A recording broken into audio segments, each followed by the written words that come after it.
என்பது வெறும் இலைகள் தழைகள் என்பதல்ல. அவற்றின் பயன்பாடுகளை அறிந்து கொண்டு முறையாக பயன்படுத்தினால் பல ஆண்டுகள் நோயில்லாமல் வாழலாம் என்கிறார் டாக்டர் கௌதமன் அவர்கள். நிகழ்ச்சியில் அடுத்த பகுதியாக வரவிருப்பது பல்லாண்டு வாழ்ந்திட.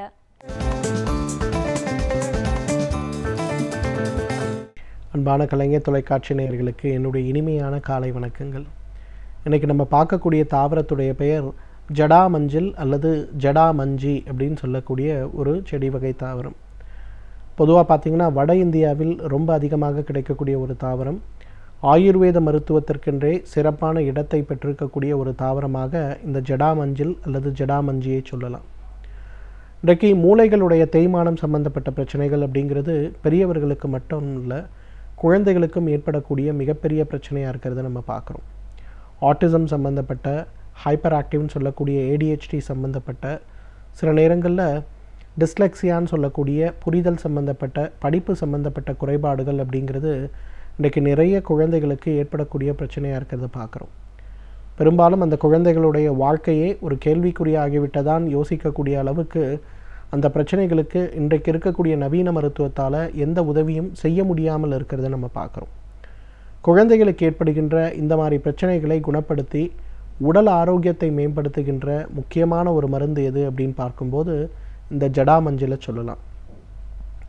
இந்த ஆட்டிசம் சம்பந்தப்பட்ட குழந்தைகள்னு பார்க்கும்போது அவர்களுக்கு 10 அறிகுறிகள் இருக்கிறத பார்க்க முடியும். கண்களை பார்த்து பேசாமல் இருத்தல், பெயர் சொல்லி கூப்பிட்டால் திரும்பி பார்க்காமல் இருத்தல், எப்பொழுதும் தனியாக இருத்தல், சுத்தமாகவே பேச்சு இல்லாமல் இருத்தல் அல்லது சில வார்த்தைகள் மட்டும் பேசுதல், கூடு யாரும் சேர்ந்து விளையாடாமல் தனியாக இருத்தல், பள்ளிக்கூடத்திற்கு அனுப்பினால் கூட மற்ற குழந்தைகளோடு உட்காராமல் தனியாக ஒரு சேர் போட்டு உட்காரக்கூடிய பழக்கம், யாராவது அண்ணன் தங்கை அக்கால் இருந்தால் கூட அவர்களோடு கூட விளையாடாமல் தனியாக இருத்தல், அதிகப்படியான கோபம், பகல் நேரங்களில் நிறைய தூக்கம், இரவு நேரங்களில் தூக்கம் இல்லாமல் இருத்தல் மற்றும் அவர்களுடைய உடல் மற்றும் வளர்ச்சியை பார்க்கும்போது சில நேரங்களில் அதீதமாகவோ அல்லது ரொம்ப குறைவாகவோ இருக்கிறத பார்க்க முடியும். இந்த அறிகுறிகள்லாம் குழந்தைகளுக்கு இருக்குன்னா அந்த குழந்தைகளுக்கு ஆட்டிசம் சம்பந்தப்பட்ட கோளாறுகள் இருக்குது அப்படின்றது அர்த்தம். இரண்டாவது, இன்றைக்கு நிறைய குழந்தைகளுக்கு இருக்கக்கூடிய இன்னொரு மிக முக்கியமான பிரச்சனை என்னன்னு பார்த்தோம்னா உடலில் ஏற்படுகின்ற பாதிப்பு சம்பந்தப்பட்ட பிரச்சனை. அதாவது குழந்தைகளுடைய மூளை வளர்ச்சி எவ்வளவு முக்கியமோ அது போலவே குழந்தைகளுடைய உடல் வளர்ச்சியும் ரொம்ப ரொம்ப முக்கியம். இன்றைக்கு நிறைய குழந்தைகள் பார்த்தோம்னா எடை குறைவாக இருக்கிறதோ அல்லது அதிகப்படியான எடையோடு இருக்கக்கூடிய உபாதைகளை கூட இன்றைக்கு பார்க்குறோம். இந்த மாதிரி குழந்தைகளுக்கு ஏற்படுகின்ற மூளை வளர்ச்சி சம்பந்தப்பட்ட, புரிதல் சம்பந்தப்பட்ட பிரச்சனைகளை குறைக்கக்கூடிய மிகச்சிறந்த அருமருந்துகளில் ஒன்று எது அப்படின்னு பார்க்கும்போது இந்த ஜடா மஞ்சளை நம்ம சொல்லலாம். ஜடா மஞ்சளை உலர வைத்து அரைத்து எடுக்கக்கூடிய சூரணம் ஒரு அரை தேக்கரண்டி அளவு எடுத்து வெந்நீரில் கலந்து காலை ஒரு முறை உணவுக்கு முன்பு, இரவு ஒரு முறை உணவுக்கு முன்பு அப்படின்னு நம்ம எடுத்துக்கொள்ளும்போது படிப்படியாக உடலில் இருக்கக்கூடிய மாற்றங்களில் நல்ல மாற்றம் ஏற்பட்டு அந்த குழந்தைகள் பேச்சு, புரிதல் சம்பந்தப்பட்ட விஷயங்களில் நல்ல மாறுதல்கள் ஏற்படுறதை பார்க்கலாம்.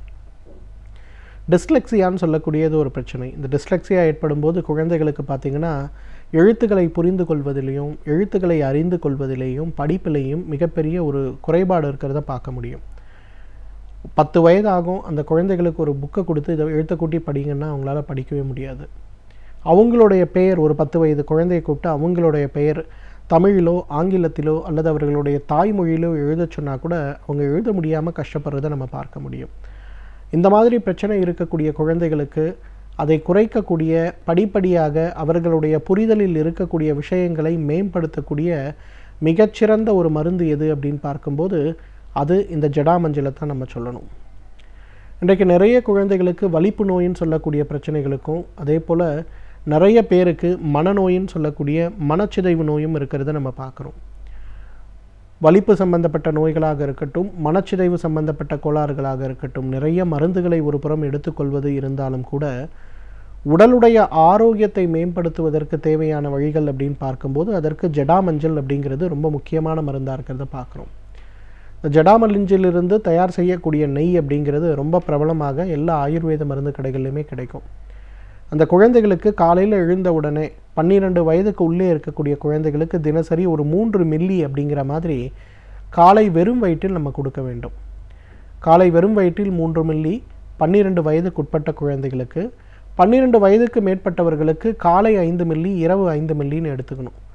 அந்த மாதிரி தொடர்ந்து எடுக்கும்போது படிப்படியாக அவர்களுடைய உடலில் இருக்கக்கூடிய ஆரோக்கியத்தில் நல்ல முன்னேற்றம் ஏற்பட்டு அந்த குழந்தைகள் படிப்பு சம்பந்தப்பட்ட விஷயங்கள், ஆரோக்கியம் சம்பந்தப்பட்ட விஷயங்கள், உடல்நிலை சம்பந்தப்பட்ட விஷயங்களில் நல்ல முன்னேற்றம் ஏற்படுவதை பார்க்க முடியும். அடிக்கடி ஏற்படுகின்ற வலிப்பு நோய்களோ அல்லது மனம் சம்பந்தப்பட்ட நோய்களோ இல்லாமல் குழந்தைகளுடைய ஆரோக்கியத்தில் ஒரு முன்னேற்றம் ஏற்படுவதை பார்க்க முடியும்.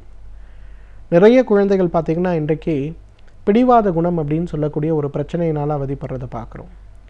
ஒரு பொருளை பார்த்தா அந்த பொருள் எனக்கு வேணும், அது கிடைக்கிற வரையிலும் ஒரே கலாட்டா. ஒரு புதிய புத்தகமோ அல்லது ஒரு புதிய சாக்லேட்டோ ஒரு விளம்பரமோ ஏதாவது பார்த்துட்டாங்கன்னா போதும், உடனே அது வேணும் இது வேணும்னு சொல்லி மிகப்பெரிய அளவில் கலாட்டா செய்வது அப்படிங்கிறது இன்றைக்கு நிறைய குழந்தைகள் செய்யக்கூடிய ஒரு பிரச்சனை. நம்ம எல்லாருமே என்ன நினைக்கிறோம், இது சாதாரண ஒரு பிடிவாதம் தானே, குழந்தை வளர்ந்தால் சரியாயிரும்னு நினைக்கிறோம்.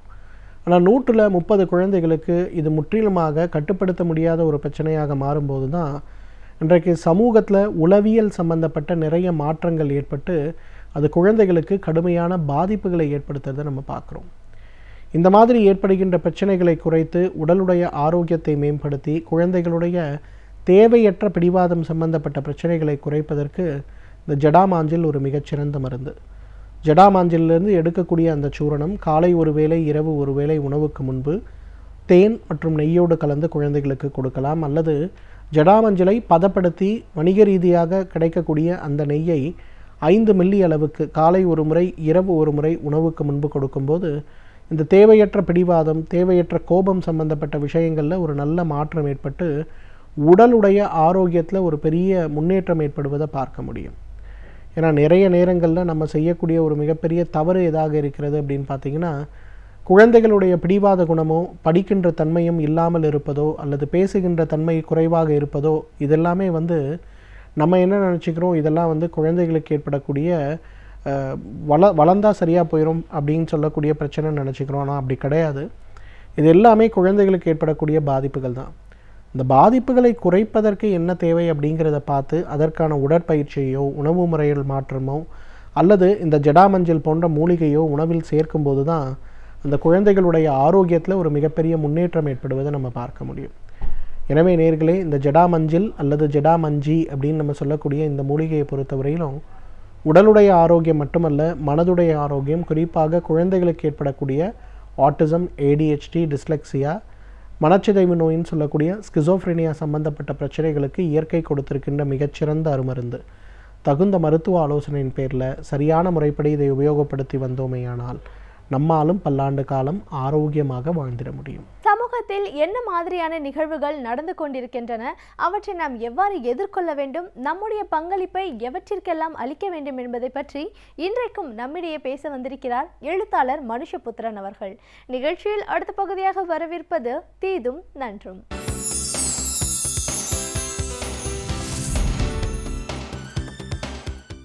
வணக்கம் நண்பர்களே, இன்னும் ஒரு இனிய காலை பொழுதில் தீதும் நன்றும் நிகழ்ச்சியில் உங்களை சந்திப்பதில் மிக்க மகிழ்ச்சி அடைகிறேன். தமிழினுடைய தொன்மை, தமிழினுடைய சிறப்பு, தமிழினுடைய பாரம்பரியம், தமிழினுடைய வரலாறு, இதையெல்லாம் மூடி மறைப்பதற்கு இன்று பல சக்திகள் முயற்சிக்கின்றன. கீழடியில் அவர்கள் ஏன் நம்முடைய தமிழகத்தினுடைய தொன்மையை பற்றிய ஆய்வுகளை அவசரமாக மூடுகிறார்கள், அல்லது தமிழ்நாட்டில் நடந்த பல்வேறு அகழ்வாராய்ச்சிகள் தொடர்பான அறிக்கைகள் ஏன் மூடி மறைக்கப்படுகின்றன, அந்த ஆராய்ச்சிகள் ஏன் தொடரப்படவில்லை என்பதெல்லாம் நமக்கு நன்கு தெரியும்.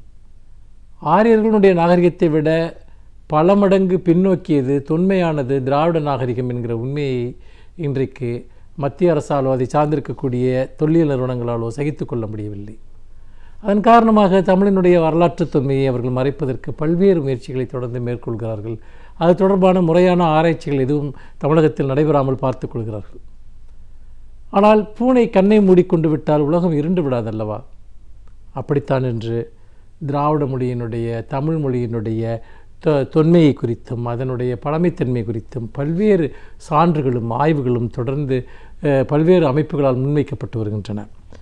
சமீபத்தில் அதுபோல ஒரு முக்கியமான ஆய்வு ஜெர்மனியில் உள்ள மேக்ஸ் பிளாக் அறிவியல் மற்றும் மானுட வரலாற்று கல்வி மையமும் உத்தரகாண்டில் இருக்கக்கூடிய டேராடூனில் இருக்கக்கூடிய இந்திய வன உயிர் கல்வி நிறுவனமும் இணைந்து மொழி சார்ந்த ஆராய்ச்சிகளை மேற்கொண்டார்கள். அப்படி மேற்கொண்ட போதுதான் அவர்கள் கண்டறிந்த உண்மை என்பது ஆரியர்கள் இங்கு வருவதற்கு பல காலத்திற்கு முன்பே இங்கு திராவிட மொழி குடும்பங்கள் வாழ்ந்து வந்தன என்பதையும், அதிலும் இந்த திராவிட மொழிகளிலேயே தமிழ்தான் மிக மிக தொன்மையானது, 4500 ஆண்டுகள் பழமையானது தமிழ் என்பதையும் அந்த ஆய்வுகள் சுட்டிக்காட்டுகின்றன. இதில் கவனிக்க வேண்டிய ஒரு விஷயம் என்னவென்றால், இந்த 4500 ஆண்டுகள் என்பது அது அவர்களுக்கு கிடைத்த சான்றுகளின் அடிப்படையில் சொல்லப்படக்கூடிய ஒன்று. உண்மையில் கிடைத்த சான்றுகளே 4500 ஆண்டுகள் பின்னோக்கி செல்லக்கூடியதாக இருக்கிறது என்று சொன்னால், அதைவிட தொன்மையானதாகத்தான் தமிழ்மொழி இருக்க முடியும் என்பதை நாம் மறந்துவிடக்கூடாது. ஏனென்றால் அந்தளவிற்கு இன்றைக்கு இவ்வளவு தடைகளையும் தாண்டி தமிழினுடைய தொன்மை சார்ந்த விஷயங்கள் மேலெழுந்து வருகின்றன. இன்னொரு விஷயம், சமஸ்கிருதமும் தமிழ் போல ஒரு தொன்மையான மொழி என்றாலும் சமஸ்கிருதம் எப்பொழுதோ சிதைந்து வழக்கொழிந்து போய்விட்டது. ஆனால் தமிழ் என்று வாழும் மொழியாக இருக்கிறது. இன்னும் 22 கோடி மக்கள் தமிழை பேசுகிறார்கள் என்கிற ஒரு செய்தியும் அதில் சொல்லப்பட்டிருக்கிறது.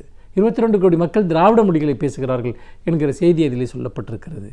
அப்படி இருக்கிற போது இன்று திராவிட மொழி குடும்பங்கள், திராவிட மொழிகள் செழித்து வளர்ந்திருப்பது மட்டுமல்ல, அதற்கெல்லாம் தாய்மொழியாக, அவற்றிற்கெல்லாம் மூலமொழியாக, வேர்மொழியாக தமிழ் இருக்கிறது என்கிற போது உண்மையிலேயே இன்றைக்கு உலகினுடைய மிக தொன்மையான மொழியாக தமிழ் இருக்கிறது என்கிற ஒரு உணர்வை நாம் அடைகிறோம்.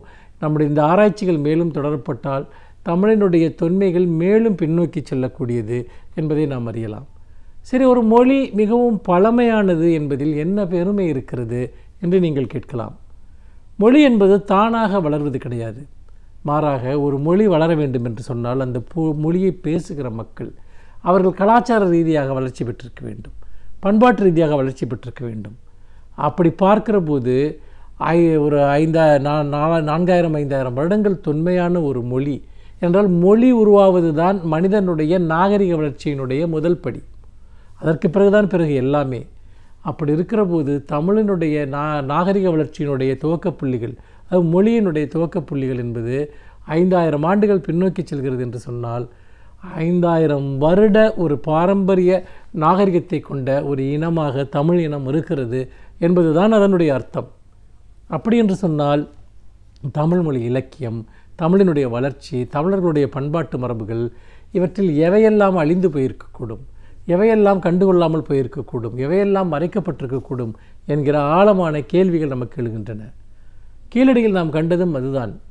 கீழடியில் நீங்கள் பார்த்தீர்கள் என்று சொன்னால், ஒரு 2000 வருடங்களுக்கு முன்பே அங்கு ஒரு மிகப்பெரிய அளவுக்கு நகர நாகரிகம் இருந்தது என்பதற்கான சான்றுகள் கிடைத்திருக்கின்றன. நகர நாகரிகம் உருவாக வேண்டும் என்று சொன்னால் பண்பாட்டு ரீதியாக மிகவும் வளர்ச்சி பெற்ற ஒரு சமூகங்கள் தான் நகர நாகரிகங்களை உருவாக்க முடியும். அங்கு தொழில் அமைப்புகள் இருந்ததற்கான, வடிகால் வசதிகள் இருந்ததற்கான, பல்வேறு விதமான உயர் ரக கட்டுமானங்கள் இருந்ததற்கான சான்றுகள் எல்லாம் கிடைத்திருக்கின்றன. அப்படி பார்க்கிற போது நாம் இதை வெறும் பெருமை பாராட்டுவதற்காக மட்டுமல்ல, மனிதகுல வரலாற்றை நாம் மாற்றி எழுத வேண்டிய நிர்பந்தம் ஏற்படலாம். திராவிட நாகரிகம்தான் மிக மிக தொன்மையான நாகரிகம் என்கிற ஒரு நிலை வருகிற போது, இதுவரைக்கும் நாகரிக வளர்ச்சி தொடர்பாக சொல்லக்கூடிய பல யூகங்களையும் தாண்டி இன்றைக்கு திராவிட நாகரிகம் என்பது உலகின் தலை சிறந்த ஒரு தொன்மையான நாகரிகமாக கருதப்பட வாய்ப்பு இருக்கிறது. அது தொடர்பான ஆராய்ச்சிகளை புதிய தளத்தில் கொண்டு செல்வதற்கான வாய்ப்பு இருக்கிறது. அந்த வகையில் தமிழும், தமிழ் சார்ந்த தொன்மையும், தமிழினுடைய வளர்ச்சியும், தமிழருடைய கடந்த காலம் என்பதும் மிக மிக நீண்ட தொலைவிற்கு நம்மை பின்னோக்கி பார்க்க வைக்கக்கூடியது. நாம் எவ்வளவு பெரிய பாரம்பரியத்தின் மீது நின்று கொண்டிருக்கிறோம், எவ்வளவு பெரிய வரலாற்றினுடைய ஒரு விளிம்பில் நாம் நின்று கொண்டிருக்கிறோம் என்பதை உணர முடியும். அப்படி உணர்வது என்பது நம்முடைய மொழி சார்ந்த நலன்களை, பண்பாடு சார்ந்த நலன்களை நாம் உயர்த்தி பிடிப்பதற்காகவும், இன்றைக்கு நம்முடைய மொழியையும் பண்பாட்டையும் உரிமைகளையும் அளிப்பதற்கு பல சக்திகள் முயற்சிக்கிற நேரத்தில் நம்முடைய தொன்மை குறித்த இதுபோன்ற ஆய்வுகள் என்பது நம்மை மேலும் நிமிர்ந்து நிற்கச் செய்கிறது, நம்மை பெருமிதம் கொள்ளச் செய்கிறது. இன்னும் சொல்லப்போனால் இன்று சர்வதேச ரீதியான ஒரு மொழியாக தமிழ் கருதப்படக்கூடிய அளவிற்கு கிட்டத்தட்ட 75 நாடுகளுக்கு மேல் தமிழர்கள் வாழ்கிறார்கள். தமிழ் எந்த அளவிற்கு தொன்மையானதோ அந்த அளவிற்கு அது நவீனத்துவமும் வாய்ந்தது என்பதையும், அது என்றும் வாழுகிற மொழியாக, வளருகிற மொழியாக இருக்கிறது என்பதையும் நாம் இந்த இடத்தில் நினைத்து பார்க்க வேண்டும். மீண்டும் இன்னும் ஒரு புதிய சிந்தனையோடு உங்களை சந்திக்கிறேன். நன்றி, வணக்கம். இப்பகுதியில் ஒவ்வொரு நாளுமே ஒவ்வொரு துறையை சார்ந்த சிறப்பு விருந்தினர்களை சந்தித்து வருகிறோம். அந்த வகையில் இன்றைக்கு நாம் சந்திக்கவிருக்கும் சிறப்பு விருந்தினர் எந்த துறையிலிருந்து வந்து என்ன பயனுள்ள தகவல்களை நம்மிடையே பகிர்ந்து கொள்ள இருக்கிறார் என்பதை கவனிக்கலாம். நிகழ்ச்சியில் அடுத்த பகுதியாக வரவிருப்பது சிறப்பு விருந்தினர்.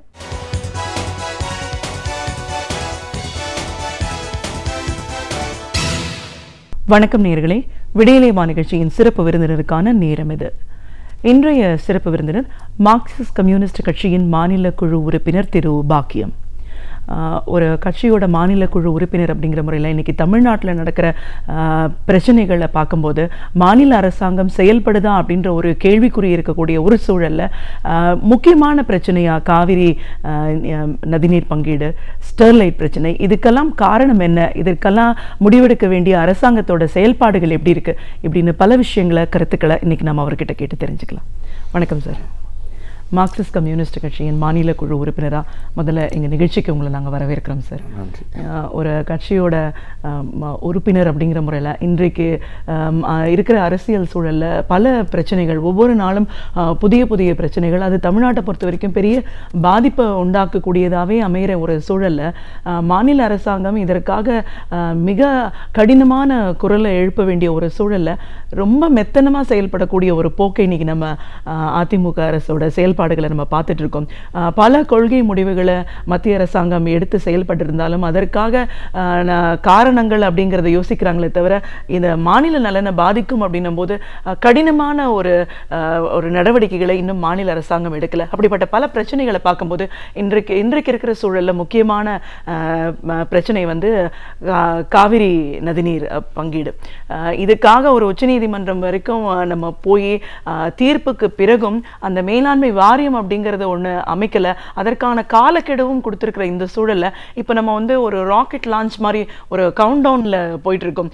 இப்பயுமாவது இப்படி ஒரு வாரியம் அமைக்கப்படுமா இல்லையா, அந்த வாரியத்தின் மூலமாக தமிழ்நாட்டுக்கு எந்த மாதிரியான ஒரு பலன்கள் இருக்குது, இப்படின்னு தமிழ்நாட்டோட ஒவ்வொரு குடிமகனுக்கும் பல கேள்விகள் இருக்குது. இந்த காவிரி இந்த வாரியம் அப்படிங்கிறதோட முக்கியத்துவம் என்ன, இன்னைக்கு அவசியமாக நம்ம அதை அமைக்கணும்னு வலியுறுத்தி ஏன் சொல்லிட்டு இருக்கோம்?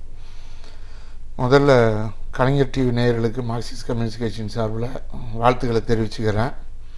நீங்கள் இப்போ தமிழ்நாடு அரசனுடைய செயல்பாடு, அது குறிப்பாக இன்றைக்கி ஒரு வாழ்வாதார பிரச்சனையில் காவேரி நீர் சம்மந்தப்பட்ட விஷயங்களில் இந்த அரசனுடைய செயல்பாடு என்பது எப்படி இருக்குன்னு கேட்டிருக்கீங்க. தமிழ்நாடை பொறுத்த வரைக்கும் இப்போ மார்க்சிஸ்ட் கம்யூனிஸ்ட் கட்சி ஏராளமான மக்கள் பிரச்சனைகளில் தலையிட்டுக்கிட்டு இருக்கோம். அந்த அடிப்படையிலையும் இதில் வந்து கொஞ்சம் கூடுதலாக கவனம் செலுத்த வேண்டிய தேவை என்பது இருக்குன்ற முறையில் தான் இப்பொழுதும் அடுத்தடுத்த வேலைகளை ஈடுபட்டுக்கிட்டு இருக்கோம். நீங்கள் கேட்டிருக்கக்கூடிய கேள்வியின் அடிப்படையில் ஒரு மாநில அரசாங்கம் காவிரி பிரச்சனையை அணுகுவது என்பது இன்றைக்கி பெரிய ஒரு கேலிக்கூத்தாக மாறி இருக்குன்னு தான் சொல்லணும். அதாவது காவேரி என்பது தமிழகத்தினுடைய ஒரு முக்கியமான அடையாளம். காவேரி ஆறை மையமாக வைத்து வாழ்வாதார பிரச்சனை, இலக்கியங்கள், ஏராளமான வரலாற்று சம்பவங்கள் இதெல்லாம் இருக்குது. அதே காவேரியை பிரித்து விட்டு தமிழ்நாட்டை நம்ம வந்து பார்க்கவே முடியாது.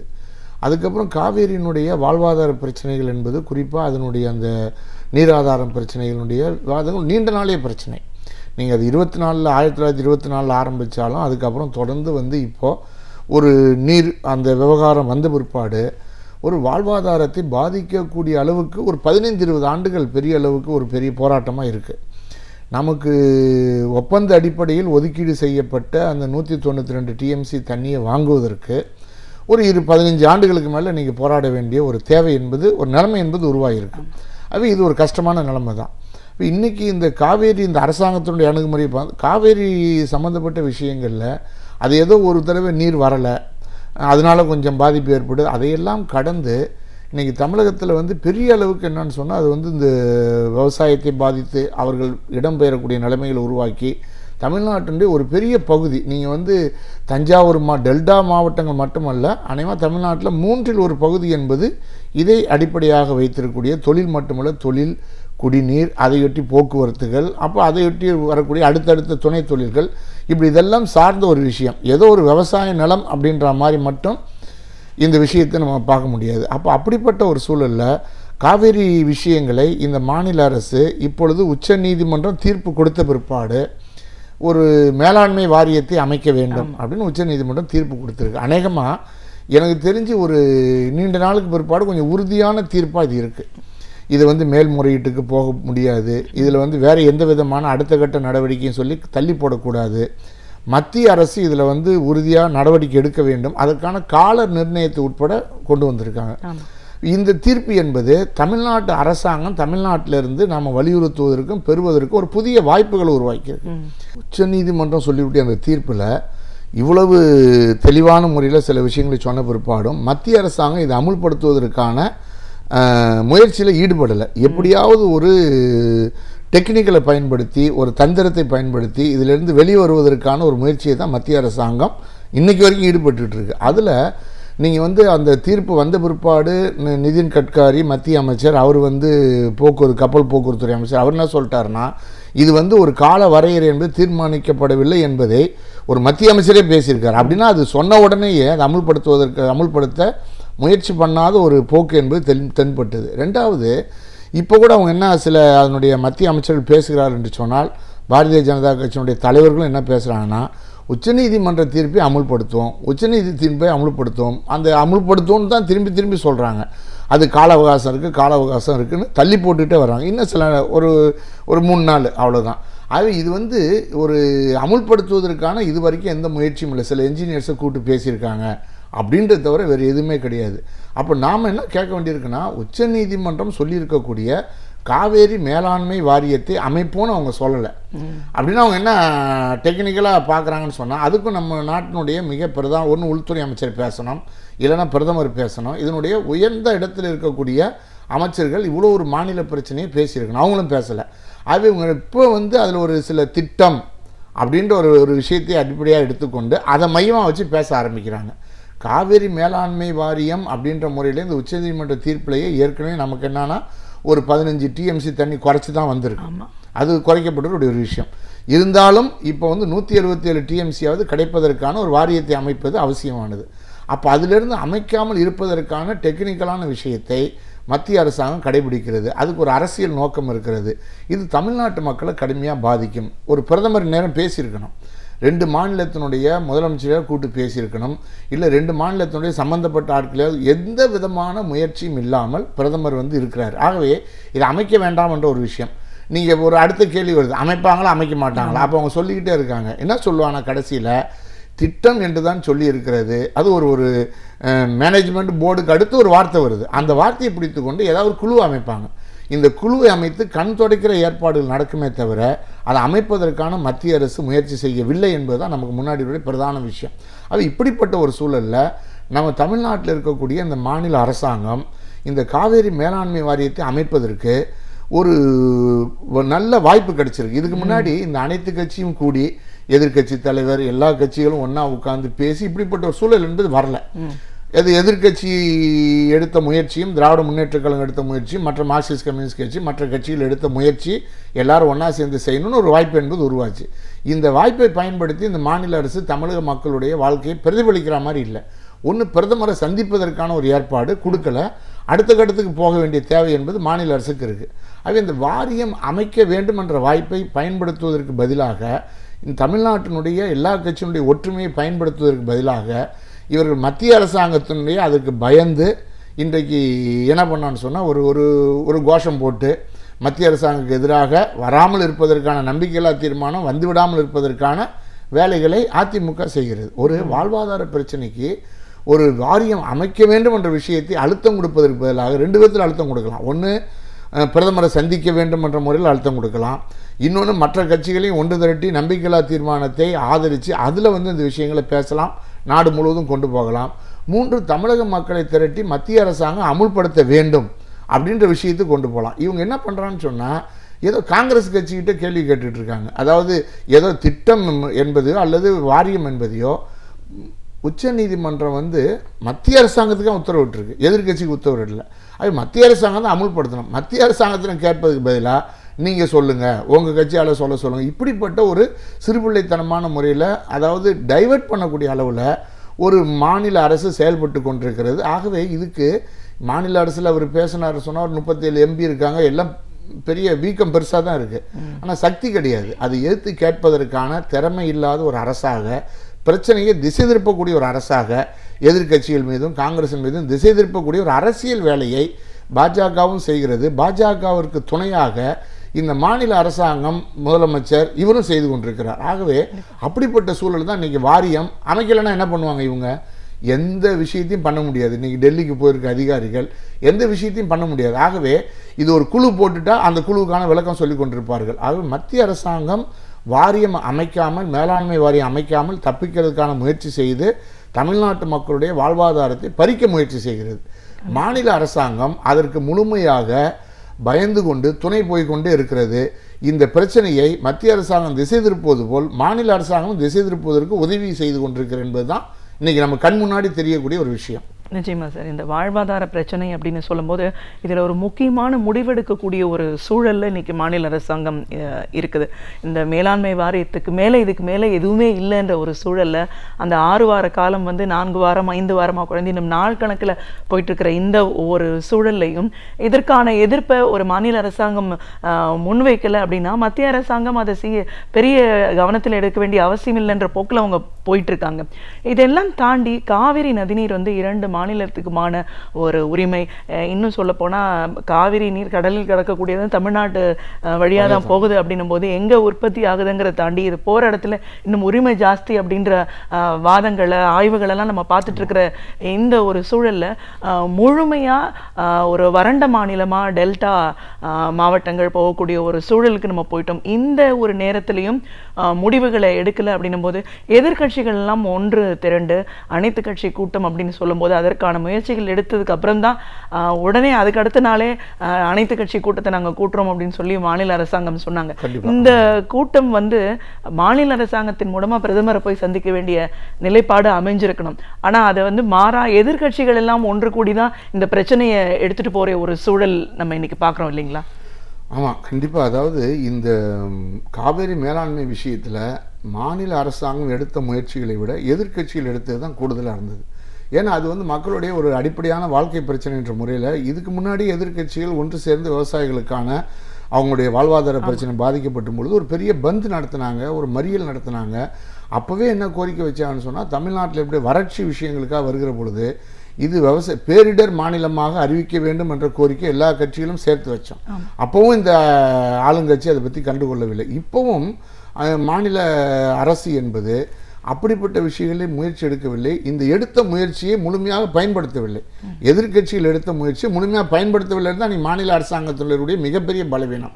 அதுக்கு என்ன காரணம்னா, அது மத்திய அரசாங்கத்திலிருந்து வரக்கூடிய அந்த நிர்பந்தம், பயம், வழக்குகள், ஏராளமாக இந்த அரசு செய்து கொண்டிருக்கூடிய ஊழல்கள், துணைவேந்தர் ஊழல் வரைக்கும் இந்த ஊழல்கள்லாம் அவர்களுடைய அச்சத்தை உருவாக்கி கொண்டிருக்கிறது. ஆகவே அந்த அரசை எதிர்த்து பேசுவதற்கு கூட பயப்படுகிறார்கள்.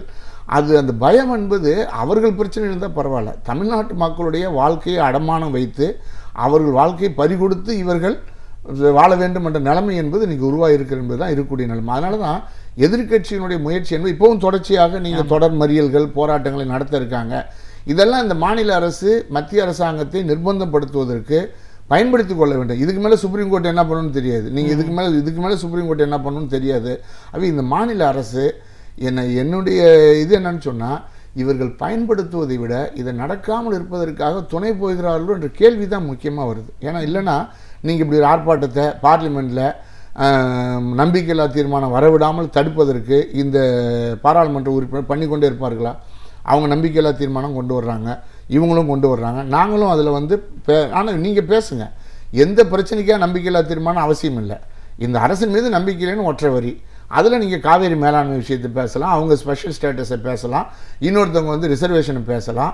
அப்படிப்பட்ட முயற்சிகளை இந்த மாநில அரசு எடுப்பதற்கு பதிலாக 2-3 ஒன்று நேரடியாக நிர்பந்தம், இன்னொன்று மற்றவர்கள் இணைத்து கொண்டு உத்திகளை உருவாக்கி அப்படி நிர்பந்தம் செய்யக்கூடிய ஏற்பாடுகள், இந்த எந்த விஷயங்களிலும் மாநில அரசு ஈடுபடவில்லை என்பதை நமக்கு முன்னாடி கேள்வி. அப்போ அந்த பேசிஸில் தான் நமக்கு இன்றைக்கி எப்படி பாதிக்கப்பட்டிருக்கு பார்த்தீங்கன்னு சொன்னால், தமிழ்நாட்டினுடைய இந்த வாழ்வாதாரம் பாதிக்கப்படுகிற பொழுது நீங்கள் இப்போ வரக்கூடிய இந்த திட்டங்கள், நீங்கள் கேஸ் எடுக்கிறது, எண்ணெய் எடுக்கிறது, நீங்கள் ஏராளமான மீத்தேன் எடுக்கிற திட்டங்கள், இதெல்லாம் இந்த அரசு புதிய முறையில் அமுல்படுத்த முயற்சி பண்ணுகிறார். அது இனிமேல் நம்ம ஒட்டுமொத்தமான வாழ்க்கையே பறிபோய் விடுமோ என்ற நிலைமை என்பது தமிழ்நாட்டில் உருவாகிருக்கு. இப்போ அறிவிச்சலுடைய திட்டமெல்லாம் அது தஞ்சாவூரை நீங்கள் அநேகமாக அந்த பகுதி முழுவதும் நம்மளுடைய சோழ மண்டலம்னு சொன்னாலும் சரி, நீங்கள் விவசாய பகுதி முழுவதும் முற்றிலும் தரிசல் காடாக மாறக்கூடிய ஒரு நிலைமை என்பது உருவாகிருக்கு. மத்திய அரசாங்கம் இந்த 4 ஆண்டுகளில் பொறுத்த வரைக்கும் நிறைய கொள்கை முடிவுகள் எடுத்தாங்க. அதனால்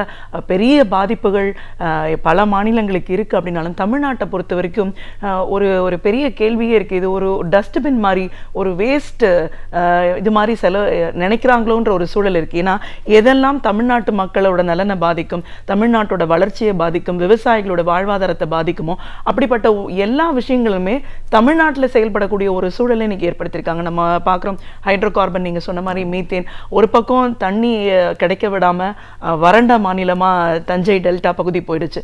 ஸோ நீர் கிடைக்கல அப்படின்ற ஒரு சூழலை விவசாயம் பாதிக்கப்படும். அது பாதிக்கக்கூடிய நேரத்தில் மீத்தேன் திட்டம், ஹைட்ரோ கார்பன் இப்படின்னு பல திட்டங்களை கொண்டு வந்து வாழ்வதற்கான ஒரு நிலையே தமிழகத்தை பொறுத்த வரைக்கும் இல்லையோன்ற ஒரு சூழலை ஏற்படுத்திட்டு இருக்காங்க. இப்போ இன்னும் புதுசாக அந்த ஸ்டெர்லைட் பிரச்சனையை நம்ம பார்க்கணும். இதன் மூலமாக இந்த கழிவுகள்லாம் நீரில் கலக்குது, வறண்டு போகுது, வறட்சி ஆகுது. அப்படின்னும் போது இப்படிப்பட்ட ஒரு சூழலில் பல விஷயங்களில் தமிழ்நாட்டு நலன் பறிபோகக்கூடிய பல திட்டங்களை மத்திய அரசாங்கம் செயல்படுத்திட்டு இருக்கு. இப்போ தமிழ்நாடே இனிமேல் ஒரு வாழ்வதற்கான ஒரு மாநிலமாக இருக்க முடியாத ஒரு சூழல் ஏற்படுமோ அப்படின்ற ஒரு அச்சமும் ஏற்படுது இல்லைங்களா? ஆமாம், கண்டிப்பாக. அதாவது மத்திய அரசாங்கத்தினுடைய திட்டம் என்பது அதனுடைய இந்த பெரிய பெரிய கார்ப்பரேட் நிறுவனங்களுக்கு அது கொடுக்கக்கூடிய சலுகை என்பது நீங்கள் இயற்கைகளை, அதாவது ஆரம்பகட்ட அந்த இயற்கை வளங்களை கொள்ளையடிப்பதற்கு தாராளமாக அனுமதிச்சாங்க. நீங்கள் அதில் தான் நீங்கள் மோடி அரசாங்கம் மிகப்பெரிய அளவுக்கு அவர்களுக்கு ஆதரவாக இருக்கிறது. அதனுடைய தொடர்ச்சி தான் நீங்கள் நம்மளுடைய அந்த விவசாய பகுதி முழுவதுமே இந்த கேஸில் ஆரம்பித்து நீங்கள் மீத்தனில் கொண்டு வர ஏற்பாடு ஒன்று நடக்குது. அதில் நீங்கள் ஒட்டுமொத்தமாக நம்முடைய நில வளம், அதே மாதிரி நீர் வளம் அனைத்துமே பாதிக்கப்பட்ட ஒரு படம் மக்கள் வாழ முடியாது. நீங்கள் வந்து இது நூற்றாண்டு காலமாக, பல நூற்றாண்டு காலமாக நீங்கள் அந்த சோழ மண்டலம் என்பதோ அல்லது விவசாய பகுதி முழுக்க நமக்கு வந்து அடிப்படையாக இருக்கக்கூடியது. அதை வந்து நீங்கள் இன்னும் சொல்லப்போனால் நம்ம வந்து சோழர் காலத்தில் உருவாக்கப்பட்ட நீர் ஆதாரங்கள், அப்போ உருவாக்கப்பட்ட நீர்ப்பாசன முறைகளை தான் தமிழ்நாடு இப்போ சமீப காலம் வரை 30% பயன்படுத்தி கொண்டிருந்தது. அது அப்படிப்பட்ட ஒரு இடத்தை நீங்கள் அது கீழே இருக்கக்கூடிய கேஸ் இதெல்லாம் யாருக்கு சொந்தம்னா விவசாயனால விவசாயிகளுக்கு சொந்தம். விவசாய உற்பத்தி பண்ணுகிற பொழுது உணவு கிடைக்கும். இப்போ இதெல்லாம் மாறி நீங்கள் இந்த மாதிரி கேஸு, அது கீழே இருக்கக்கூடிய எரிவாயுக்கள் எடுக்கிறது, இந்த மாதிரி மீத்தேன் எடுக்கிறது வந்துட்டால் அதுக்கு நமக்கு சம்மந்தமே இருக்காது. அது ஏதோ பெரிய தொழில் வளர்ச்சி ஏற்பட்டு தமிழ்நாட்டை வந்து கொண்டு போயிடுன்ற மாதிரி பேசுகிறது ஒன்று. இதுக்கெல்லாம் இந்த மாநில அரசாங்கம் மத்திய அரசாங்கத்தினுடைய இந்த கொள்கைகளுக்கு ஆதரவாக இருப்பது ஒன்று. ஏற்கனவே நீங்கள் வந்து உதய திட்டத்தில் உணவு வழங்கும் பிரச்சனைகளில் கையெழுத்து போட்டு அடிமை மாதிரி வேலை செஞ்சிட்ருக்காங்க. இன்னொரு புறத்தில் என்னன்னு சொன்னால் இப்போ கடற்கரை மேலாண்மை வாரியம்னு வந்திருக்கு. கடற்கரை பகுதி முழுவதுமே நீங்கள் மீன் பிடிக்கக்கூடிய மீனவர்களையும் அங்கே இருக்கக்கூடிய குப்பத்து மக்களையும் அதற்கான துணை தொழிலையும் தூக்கி வெளியே போட்டுட்டு நீங்கள் ஆட்டோமேட்டிக்காக என்ன பண்ண போகிறாங்கன்னு சொன்னால் நீங்கள் வந்து எதையும் கார்ப்பரேட் கம்பெனிக்கிட்ட கொடுக்க போகிறாங்க. இது வந்து மத்திய அரசாங்கம் இதற்கான ஒரு திட்டத்தை அனுப்புகிறாங்க. எல்லா மாநில அரசும் அதை பரிசீலனை பண்ணி ஏற்றுக்கொள்ளாத மாநில அரசு, திருத்த அனுப்புகிற மாநில அரசு இருக்குது. தமிழ்நாடு நீண்ட கடற்கரை கொண்ட பகுதி. இங்கே இந்த மாநில அரசு அப்படியே ஏற்றுக்கொள்கிறது. நீங்கள் அதுதான் நீங்கள் தமிழ்நாட்டை நாசமாக்குறதுன்னு சொன்னீங்க, டஸ்ட்பின்னு சொன்னாலும் இந்த நாசமாக்குற விஷயங்களை இது முக்கியமான பாட்டு. அப்போ கடற்கரை ஓரத்தில் போகக்கூடிய புதிய திட்டம் ஒரு எழுத்து கூட மாற்றாமல் அப்படியே மாநில அரசு அனுப்பிவிட்டு இதை அப்படியே ஏற்றுக்கொண்டுச்சுன்னு சொன்னால் நீங்கள் விவசாயிகள் ஒரு பக்கம், மீனவர்கள் ஒரு பக்கம், மலைவாழ் மக்கள் ஒரு பக்கம், அனைத்து பகுதி மக்களும் பாதிக்கக்கூடிய ஒரு விஷயமாக இது மாறுது. ஆகவே ஒட்டுமொத்தமாக தமிழகத்தினுடைய வாழ்வாதார பிரச்சனைகள் இந்த மாநில அரசு அநேகமாக கை கழுவி விட்டது என்பது தான் பார்க்குறோம். நீங்கள் இன்னொரு பார்ட்டி நான் சேர்த்து சொல்கிறேன், நீ கூட பத்திரிகையில் வந்திருக்கு. இப்போ பாருங்கள், தமிழ்நாடு வந்து தொழில் வளர்ச்சியில் 18வது இடத்துக்கு போயிருக்கு. இப்போவும் இந்த மாநில அரசு பட்ஜெட்டில் நாங்கள் வளர்கிறோம் இதெல்லாம் பேசிகிட்டு இருக்கிறோம். ஆனால் இன்றைக்கி நீங்கள் hero motor corporation, hero Honda motor bike, நீங்கள் வந்து 8 கம்பெனியை வந்து ஸ்ரீ சிட்டியில் ஆரம்பிக்கிறாங்க. சந்திரபாபு நாயுடு அங்கே கொண்டு போயிட்டார். அதே மாதிரி ஏற்கனவே கியா மோட்டார்ஸ் போயிடுச்சு, அதே மாதிரி சுசுகி போயிடுச்சு. தமிழ்நாட்டில் வந்து ஆஃபர் பண்ணி இங்கே வந்து மோட்டவுன்னு சொல்லி இங்கே வந்து உரகடத்தில் ஆரம்பித்து அங்கே வரவே இல்லை.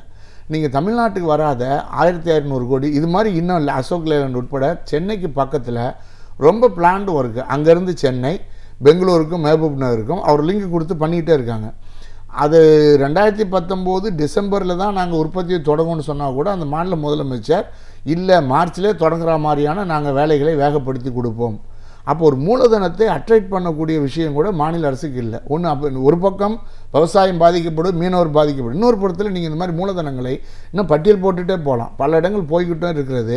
ஆனால் நாங்கள் தொழில் வளர்ச்சியை பாதுகாப்போம்னு சொல்லி பேசிக்கொண்டே இருக்கிறாருன்றது தான் நீங்கள் வாழ்வாதார பிரச்சனையை பொறுத்த வரைக்கும் நமக்கு முன்னாடி இருக்குது. கண்டிப்பாக இப்போ பல விஷயங்களில் நம்ம வஞ்சிக்கப்பட்டிருக்கோம் அப்படிங்கிற ஒரு நிலையிலையும் இப்போ இந்த ஸ்டெர்லைட்டில் இன்னொரு ஒரு புது யூனிட் தொடங்கக்கூடாது அப்படிங்கிறதுக்காக மக்கள் போராட்டம் நடத்திட்டு இருக்காங்க. ஒரு விஷயத்தையும் நம்ம விட்டு கொடுத்துட்டு போயிட்டோம். இப்போ மறுபடியும் இருக்கிற இந்த ஒரு ஆலை மூலமாகவே இந்த கழிவுகள்னால ஒரு வறண்டு போகுது, நீர்வளம், நிலத்தடி நீர்வளம் பாதிக்கப்படுதுன்னு போது நீ மறுபடியும் ஒரு யூனிட் ஒரு செயல்பட தொடங்கினா இன்னும் அதோட நிலைப்பாடு எங்கே போகுன்ற ஒரு கேள்வி வருது இல்லைங்களா? அதாவது இப்போ நமக்கு என்ன கேள்வி இருக்குன்னு சொன்னால், இந்த புதிய தொழிற்சாலைகள் திட்டங்கள், இப்போ காவேரியில் நீர் வரணும், அதன் மூலமாக தொழில் வளரணும். கடற்கரையில் மீனவர்கள் மீன்பிடி தொழில்கள் வளரணும்.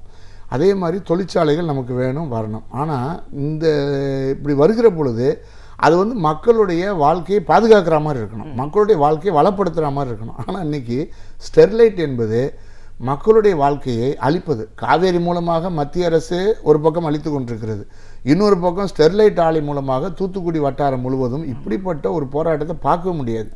நீங்கள் தன்னெழுச்சியாக 20,000 பேருக்கு மேலே திரண்டு கடைகள் அடைத்து ஸ்ரீவைகுண்டம் வரை கடைகள் அடைக்கப்பட்ட ஒரு நிலைமை. இந்த ஸ்டெர்லைட் ஆலை என்பது நீங்கள் பெரிய அளவுக்கு பாதிப்பு உருவாக்கியிருக்கு. நீங்கள் அதன் மீது இன்றைக்கி அந்த மக்களுக்கு ஒரு அச்சம் வந்தாச்சு. தூத்துக்குடி என்பது நம்ம விஷம் கலந்த ஒரு ஊராக மண், குடிநீர், விவசாயம், கால்நடைகள் எல்லாமே அது மாறி போகக்கூடிய ஒரு அபாயம் என்பது ஏற்பட்டிருக்கு. அதனால தான் இப்போ எல்லாருமே மார்க்சிஸ்ட் கட்சி உட்பட எல்லாருமே என்ன சொல்கிறோம், அந்த ஆலையை மூடணும், அது ஃபஸ்ட்டு க்ளோஸ் பண்ணுன்றது தான் முக்கியமான காரணம். ரெண்டாவது, விரிவாக்கத்திற்கு எந்த அனுமதியும் கொடுக்கக்கூடாது அப்படின்றது. நான் என்ன இந்த நேரத்தில் புரிய வைக்க விரும்புகிறேன்னு சொன்னால், ஒன்று வந்து நம்ம காப்பர் தேவை. இப்போ உலகத்தில் உற்பத்தி ஆகிற காப்பரில், இந்தியாவுக்கு தேவையான காப்பரில் 50% தான் நம்ம உற்பத்தி பண்ணுறோம். காப்பர் தேவை. இந்த காப்பர் உற்பத்தி முறைகள் மற்ற எல்லா கனிம உற்பத்தி முறைகளை விட கடினமானது. இதுக்கு நிறைய ப்ராசஸ் என்பது இருக்குது. இந்த ப்ராசஸில் நிறைய விஷக்கழிவுகள் நிறைய வரும். அதை முறையாக பயன்படுத்தணும்னு சொன்னால் அதற்கான சுற்றுச்சூழலை பாதுகாப்பதற்கான எல்லா ஏற்பாடுகளோடு அந்த ஆள் இருக்கணும். எந்த விதிமுறைகளையும் பயன்படுத்தாமல் மாநில அரசாங்க அதிகாரிகளை தன் கைக்குள் வைத்து கொண்டு எல்லா விதிமுறைகளையும் மீறக்கூடிய ஒரு நிறுவனமாக மாறியாச்சு. ஆகவே இப்போது என்ன, மன்னார் வளைகுடா பகுதி இருக்குது. மன்னார் வளைகுடா பகுதி என்பது உயிர்ச்சூழல், அது உயிர் பாதுகாப்பான அந்த சுற்றுச்சூழலேருந்து ஒரு 25 கிலோமீட்டர் தள்ளி இருக்கணும்னு சொல்லியிருக்காங்க. இல்லை. ரெண்டாவது பாயிண்ட்டு, அந்த ஆலையை சுற்றி ஒரு 250 சதுர அடிக்கு நீங்கள் கம்ப்ளீட்டாக மரங்கள் நடணும். இல்லை.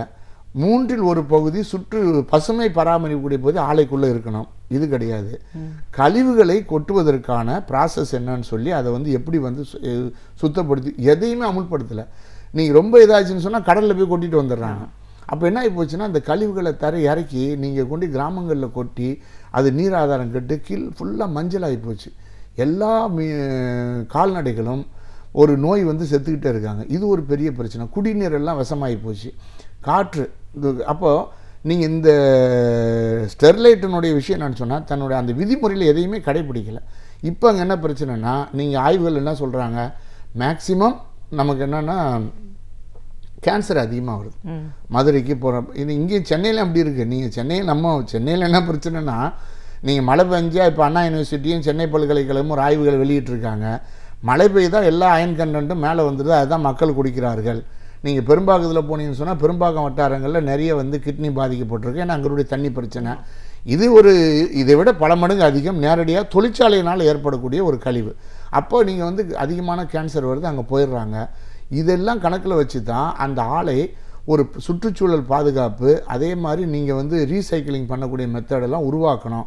இதெல்லாம் இன்றைக்கி செலவு அப்படின்றதுனால அவங்க வந்து அதில் தப்பிச்சு கொண்டு போகக்கூடிய நிலைமை. அதனால தான் சென்னை உயர்நீதிமன்றம் தடை பண்ணாங்க. இது வந்து மாநில அரசாங்கத்தினுடைய அல்லது அரசனுடைய விதிமுறையில் கடைபிடிக்கப்படவில்லை. சுற்றுச்சூழல் சம்பந்தமாக கழிவுப் பொருட்களை வெளியேற்றுவது சம்பந்தமான விதிகளை கடைபிடிக்கலை. ஆகவே அதை மூடணும்னு சொன்னாங்க. உச்சநீதிமன்றம் போய் ஒரு தொழிற்சாலை நடக்கட்டும் அப்படின்னு சொல்லி உச்சநீதிமன்றம் அனுமதி வாங்கிட்டு வந்துட்டாங்க. அனுமதி வாங்கிட்டு வந்து அந்த அடிப்படையில் அமுல்படுத்தியிருந்தால் பரவாயில்ல. 100 கோடி ரூபாய் அந்த ஆலை என்பது ஒரு 105 கோடி ரூபாய் கலெக்டருக்கு கொடுக்கணும், இது வரைக்கும் ஏற்பட்ட பாதிப்புகளை சரி செய்வதற்கு. ஆனால் கலெக்டரு அந்த காசை வாங்கினாரா, அவங்க கட்டினாங்களா, அது செஞ்சாங்களா, எந்த ரிப்போர்ட்டும் கிடையாது. அப்படின்னா இன்றைக்கி நிர்வாகம் யாருக்கிட்ட இருக்குன்னு ஒரு கேள்வி வருது. அடுத்து என்னென்னா, இந்த ஆலை என்பது ஒரு ஏராளமான வழக்குகள். நீங்கள் பார்த்தீங்கன்னு சொன்னால் 750 கோடி ரூபா வரி ஏய்ப்பு. இப்போ மோடி அரசாங்கத்துக்கு இதெல்லாம் ரொம்ப சில்லற காசாக இருக்கும் 750 கோடிலாம். ஏன்னா 11,000 கோடி 12,000 கோடி 50,000 கோடி அப்படி தான் இன்றைக்கி வெளிநாட்டுக்கு ஓடுறவங்களாம் அப்படி தான் ஓடிட்டு இருக்காங்க. ஆகவே அவருக்கு ஒரு 750 என்பது ரொம்ப சில்லறையாக இருக்கலாம்னு வச்சுக்கிறீங்களா. ஆனால் என்னென்னா ஒரு 750 கோடி. அதுக்கப்புறம் ஒரு இன்ட்ரெஸ்டிங்கான விஷயம் என்னென்னா பிளாட்டினம் இன்னொரு பெல்லாடியம் ரெண்டு கனிமங்கள் என்பது ரொம்ப விலை உயர்ந்தது, தங்கத்தை விட விலை உயர்ந்தது. இந்த நிர்வாகம் என்ன பண்ணியிருக்காங்கன்னா தங்கம் என்று சொல்லி அதை வெளிநாட்டுக்கு அனுப்பிச்சிட்டான். நீங்கள் பிளாட்டினம் என்பது தங்கத்தை விட எவ்வளோ காஸ்ட்லியானது, அதுக்கே தங்கம்னு பேர் சுற்றி நாங்கள் தங்கத்தை அனுப்புகிறோன்னு சொல்லி அனுமதி வாங்கி அனுப்பிச்சிட்டான்னா அப்போது ஒன்று முறைகேடுகளில் ஈடுபடுவது, வரி ஏய்ப்பில் ஈடுபடுவது ஒரு பக்கம், இன்னொரு புறத்தில் நீங்கள் காப்பருக்கான அந்த எந்த விதமான அந்த சிஸ்டத்தையும் அமுல்படுத்தாமல் அது உடனடியாக வரக்கூடிய கழிவுகள் என்பது அதுதான் இப்போ பெரிய பாதிப்பு உருவாக்கியிருக்கு. அப்போ அதனால் நம்ம என்ன சொல்லணும்னா அந்த ஆலையை இவ்வளவு மீறல்களை செய்யக்கூடிய ஒரு ஆலை, இவ்வளோ பேர் பாதிக்கப்படக்கூடிய ஒரு ஆலை நீங்கள் உடனடியாக மூடணும். 2013 கசிவு ஏற்பட்டு நோய் வந்து அப்போ தான் அந்த பிரச்சனை பெரிய பூதாகரமாக மாறிச்சு. இதை நம்ம அன்சைன்டிஃபிக்கோட சொல்ல வேண்டியதில்லை, அது இருக்குது அப்படின்னு சொல்கிறோம். இதை நீங்கள் பண்ணணும்னு சொன்னால் காப்பர் தேவைன்னு சொன்னால் அதுக்கு தேவையான முறையில் நீங்கள் எல்லா பாதுகாப்பு ஏற்பாடுகளையும் பண்ணணும். இந்த ஆலை அதெல்லாம் பண்ணாத பொழுது அதை மூடுவது தவிர வழி இல்லை. அப்புறம் 2வது எக்ஸ்பேன்ஷன், ஒரு 4 மடங்கு விரிவாக்கத்திற்காக அவர்கள் முயற்சி செய்கிறார்கள். இப்போ அதுக்கான முயற்சி தான் நடந்துக்கிட்டு இருக்குது. ஆனால் ஆலைக்கிட்ட போகும்பொழுது அவங்க என்ன இல்லை 1 மடங்கு தான், ஒரு பிளான்ட் தான் எக்ஸ்பேண்ட் பண்ண போகிறோன்னு சொல்கிறாங்க. இப்போ அதையும் அனுமதி கொடுத்தால் தூத்துக்குடி வட்டார மக்கள் முழுவதும் நீங்கள் வேலை கிடைக்குதா என்பது 2வது விஷயம், வாழவே முடியாது, அங்கேருந்து வெளியேறக்கூடிய நிலைமை என்பது உருவாகும்.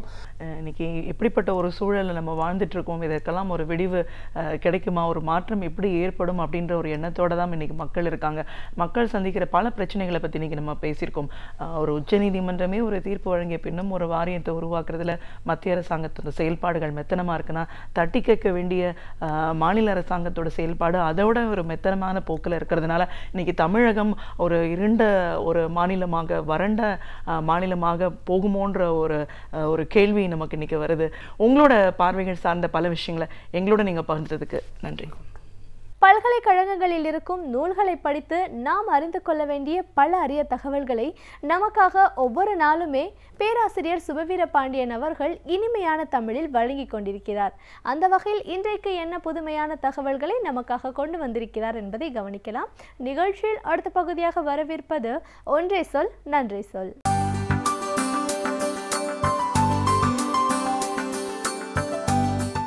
அனைவருக்கும் என் அன்பு வணக்கம்.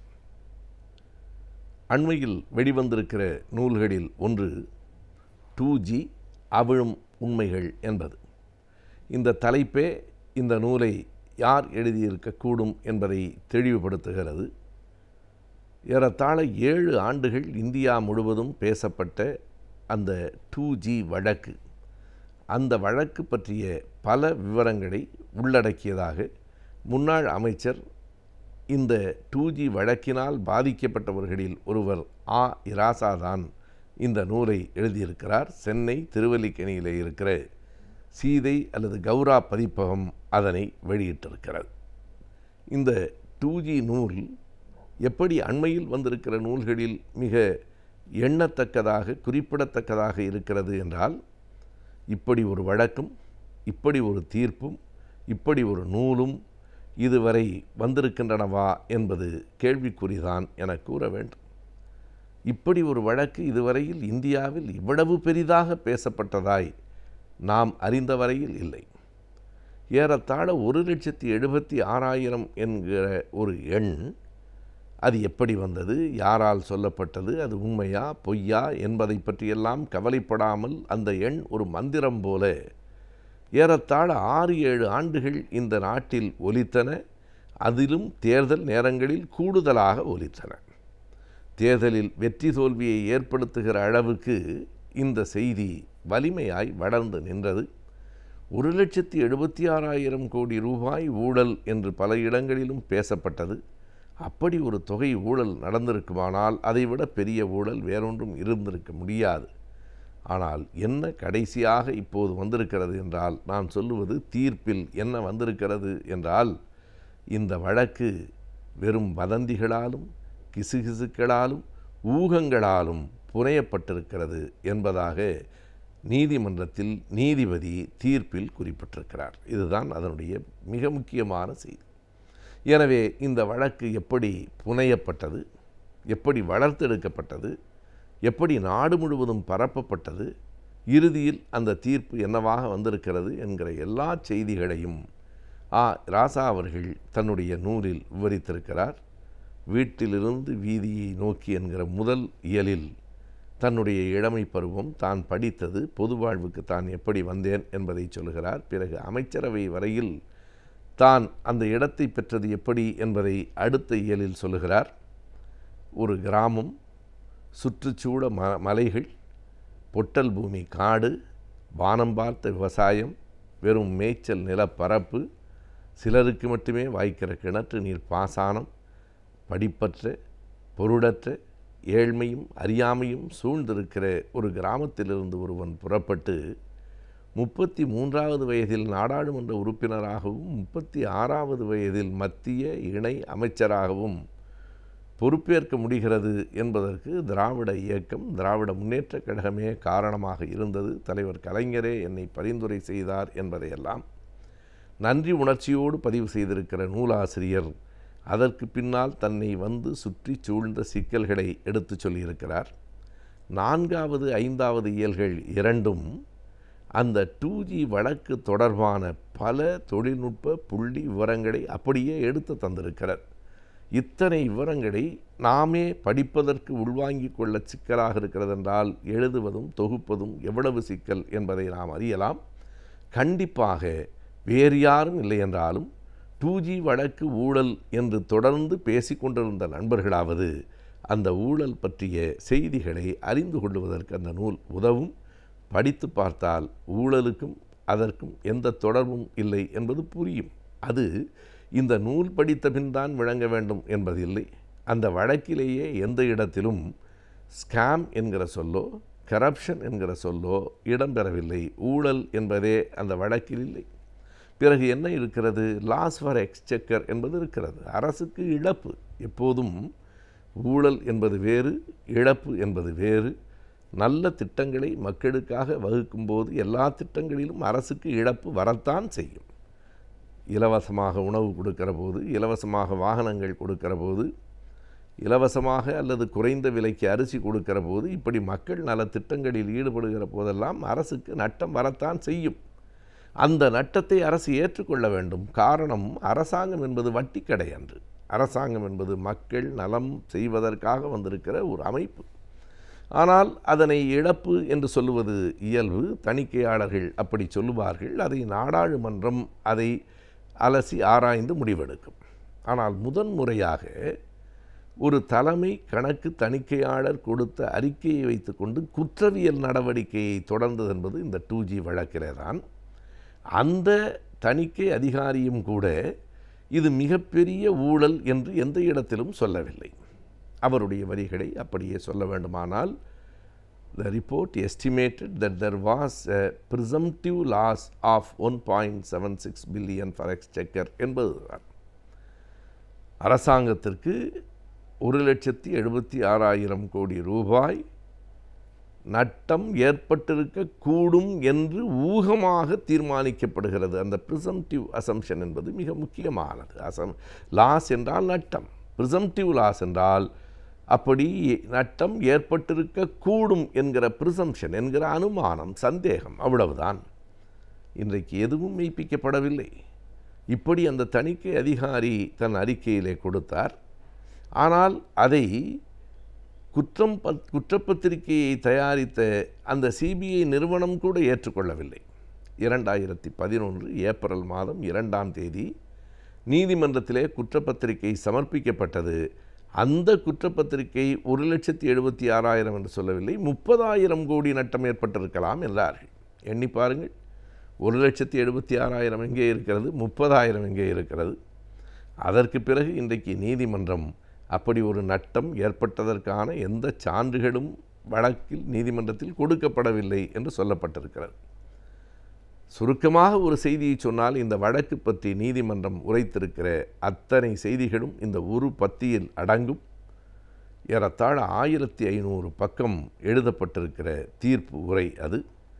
அந்த தீர்ப்பு உரையில் இறுதி பகுதிகளில் நீதிபதி இப்படி சொல்லுகிறார். கடந்த 7 ஆண்டு காலமாக கோடை விடுமுறை உட்பட காலை 10 மணி முதல் மாலை 5 மணி வரை நீதிமன்றத்தை அகலத் திறந்து வைத்து யாரேனும் ஏற்கத்தக்க சட்டம் ஒப்பத்தக்க சான்றுகளோடு வருகிறார்களா என்று நான் காத்திருந்தேன். ஒரு ஜீவனும் வரவில்லை. நீதிபதியின் சொற்களை நான் சொல்லுகிறேன். ஒரு ஜீவனும் வரவில்லை. வதந்தி, கிசுகிசு, அனுமானம் ஆகியவற்றின் அடிப்படையிலேயே இந்த வழக்கு புனையப்பட்டிருக்கிறது. இவற்றை நீதிமன்றம் எடுத்துக்கொள்ள வாய்ப்பில்லை என்று சொல்லியிருக்கிறார். எனவே வரலாற்றில் இப்படி ஒரு வழக்கு இத்தனை எழுச்சியாய் எழுந்து நாடெங்கும் பேசப்பட்டு கடைசியாய் அதில் உண்மையே இல்லை என்று முடிந்து போன வரலாற்றை பதிவு செய்ய வேண்டுமா இல்லையா? 2G அவிழும் உண்மைகள் என்னும் நூல் அனைத்தையும் பதிவு செய்திருக்கிறது. கடித போக்குவரத்துகள் அனைத்தும் பின் இணைப்பில் சேர்க்கப்பட்டிருக்கின்றன.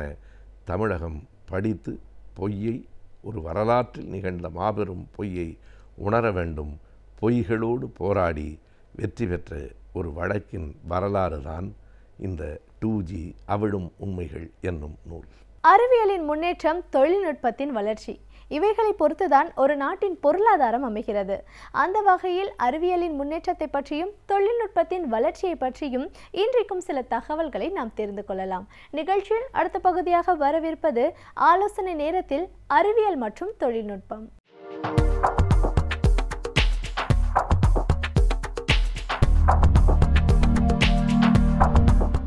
இனிய காலை வணக்கம் நேயர்களே. சயின்ஸ் அண்ட் டெக்னாலஜிங்கிற தொகுப்பில் கம்ப்யூட்டர் சயின்ஸ் அட்வான்ஸ்மெண்ட் அப்படிங்கிற பிரிவில் நம்ம இன்றைக்கி பார்க்க போகிற தலைப்பு cyber crime and cyber security, cyber குற்றங்களும் சைபர் பாதுகாப்புகளும். இப்போ இந்த டாபிக் போகிறதுக்கு முன்னால் இன்றைக்கி வந்து மார்ச் 8ஆம் நாள் சர்வதேச பெண்கள் தினம் கொண்டாடுறோம். அனைவருக்கும் எனது மனமார்ந்த பாராட்டுக்கள். இப்போது டைப்ஸ் ஆஃப் க்ரைம்ஸ் என்னென்ன இருக்குது, இன்டர்நேஷ்னல் லெவலில் எப்படி அட்டாக் ஆகுது, இந்தியன் லெவலில் எப்படி அட்டாக் ஆகுது, இப்போ அதை எப்படி அவாய்ட் பண்ணலாம், என்னென்ன அவேர்னஸ் கோர்சஸ்லாம் பண்ணலாம், அதில் எல்லாமே இப்போ நம்ம இந்த பிரிவில் நாம் பார்க்க போகிறோம். இப்போது இன்டர்நெட் தான் எல்லாத்துக்குமே மூல காரணம். இன்டர்நெட்டில் நம்ம நிறைய பாசிட்டிவ் திங்ஸ் பண்ணலாம். But at the same time நெகட்டிவாகவும் நிறைய ஹேக்கர்ஸ் வந்து இன்டர்நெட் யூஸ் பண்ணி நெகட்டிவ் சைட் பண்ணுறாங்க. அது எந்த மாதிரி பண்ணுறாங்க அப்படின்னா, இப்போ நம்ம person against cyber crime against person, cyber crimes against government, cyber crime against industry, இந்த மாதிரி நிறைய பிரிவுகள் இருக்குது. இப்போ இந்த டைப்ஸ் ஆஃப் கிரைம்ஸ் அப்படின்னு எடுத்துக்கிட்டோம்னா, ஹேக்கிங் வந்து இன்னொருத்தர் ப்ரோக்ராமை எடுத்து இன்னொருத்தரோட இன்ஃபர்மேஷன்ஸ் எல்லாமே எடுத்து நம்ம ஹேக் பண்ணி அதை வேறு இடத்துல லீக் பண்ணுறது, அதான் ஃபஸ்ட்டு ஹேக்கிங். செகண்ட் பார்த்திங்கன்னா இட்ஸ் அ கிராக்கர்ஸ் வந்து ஒரு இதில் போட்டு ஃபிசிக்கலாக ஒரு செகண்டரி ஸ்டோரேஜோ, ஒரு ஸ்டோரேஜ் டிவைஸோ, ஒரு ஹார்ட் டிஸ்கோ, ஒரு யூஎஸ்பியோ டேமேஜ் பண்ணுறது கிராக்கர்ஸ். அதே மாதிரி ஸ்கிரிப்ட் கிடில் ப்ரோக்ராமை வந்து நமக்கு ஒரு ஏதாவது ரேண்டம் நம்பர் ஜென்ரேஷன் பண்ணி அந்த ப்ரோக்ராம் ஒர்க் அவுட் பண்ணாமல் போடுறது. அன்எத்திக்கல் எம்ப்ளாயி, ஒரு கம்பெனிலேருந்து நமக்கு பிடிக்கல இன்னொரு கம்பெனிக்கு போகிறோம் அப்படின்னா இந்த கம்பெனியில் உள்ள இன்ஃபர்மேஷன்ஸ் எல்லாம் இது லீக் பண்ணுறது. சைபர் டெரரிஸ்ட், இது வந்து எக்ஸ்ட்ரீம் லெவல். நம்மளோட சைபர் டெரரிஸ்ட்னால் போய் கவர்மெண்ட்டுக்கே ஒரு அலர்ட் கொடுக்குறது, இது பண்ணலைன்னா நாங்கள் இந்த பயங்கரவாதம் பண்ணுவோம் அப்படின்னு ஒரு தீவிரவாத தாக்கல் பண்ணுறது. அது மாதிரி கார்ப்பரேட் ஸ்பை, அதாவது ப்ரைவசி அண்ட் கான்ஃபிடென்ஷியாலிட்டி, எல்லா கம்பெனியோட லீக் இன்ஃபர்மேஷன்ஸ் எடுத்து அனதர் கம்பெனிக்கு லீக் பண்ணுறது. ஸோ இதோட ட்ராக்கிங் பண்ணுறது, இதெல்லாம் டைப்ஸ் ஆஃப் க்ரைம். இது வந்து இன்டர்நேஷனல் லெவலில் எந்த அளவுக்கு அட்டாக் ஆகிருக்கு அப்படின்னு பார்த்தா, இப்போ லாஸ் ஏஞ்சல்ஸ்லாம் ஒரு டிராஃபிக் சிஸ்டத்தையே கொலாப்ஸ் பண்ணார் ஒருத்தர். அது ரொம்ப 10 லேன் 8 லேன் இருந்தால் கூட ஒரு லேன்லேருந்து அடுத்த லேன் டைவர்ட் பண்ண மாட்டாங்க. பட் என்டையர் சிஸ்டம் கொலாப்ஸ் பண்ணி 4 நாள் ஆச்சு அதோட ரெக்கவர் பண்ணுறதுக்கு அவங்களுக்கு.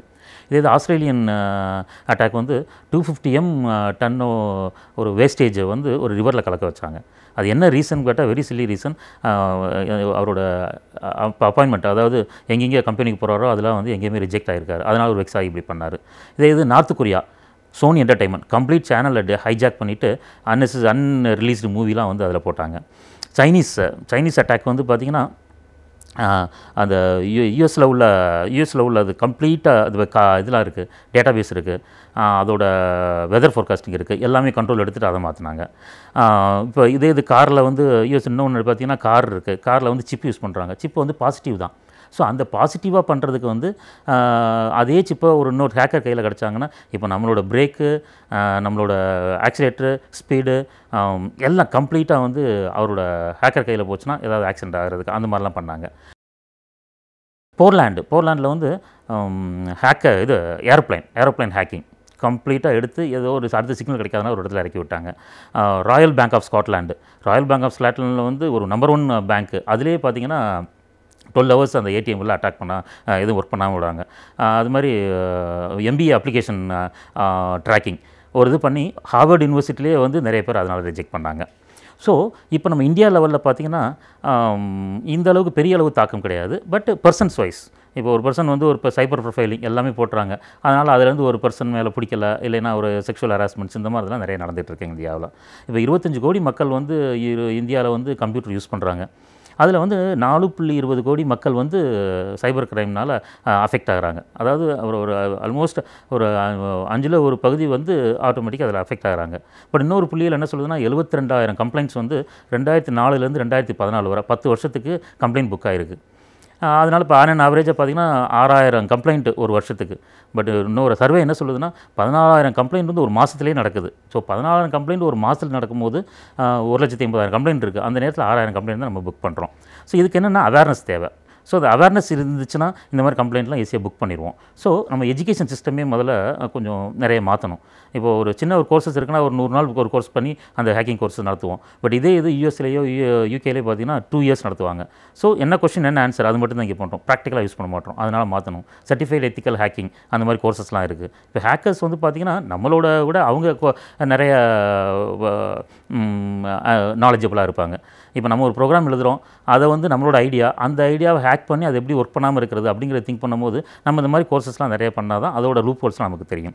இப்போ பெங்களூரில் பார்த்தீங்கன்னா cyber crime first cyber crime police station இருக்குது. இப்போ மகளிர் காவல் நிலையம் இருக்கிற மாதிரி சைபர் கிரைம் போலீஸ் ஸ்டேஷன்ஸ் இருக்குது.